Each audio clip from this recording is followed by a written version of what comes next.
লালমনিরহাট জেলার হাতীবান্ধা উপজেলায় মাদকদ্রব্য অভিযানে র্যাবের হাতে ধরা পড়েছে এক যুবক মশিউর রহমান। র্যাব জানিয়েছে, গোপন সংবাদের ভিত্তিতে মঙ্গলবার ভোররাতে মশিউরের বাড়িতে অভিযান চালানো হয়। অভিযানে বিছানার নিচে বিশেষ কৌশলে লুকানো বিপুল পরিমাণ মাদকদ্রব্য উদ্ধার করা হয়।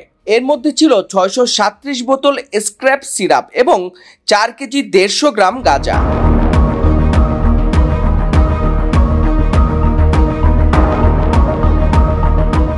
র্যাব 13 এর সিনিয়র সহকারী পরিচালক বিপ্লব কুমার গোস্বামী জানান, মশিউর ভারতীয় সীমান্ত থেকে মাদক এনে নিজ বাড়িতে রেখে পাইকারি ও খুচরা বিক্রি করতেন।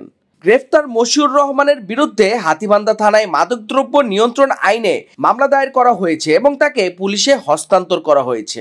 র্যাব জানিয়েছে, মাদক দমন অপরাধ নিয়ন্ত্রণে তাদের অভিযান আগামী দিনেও চলবে।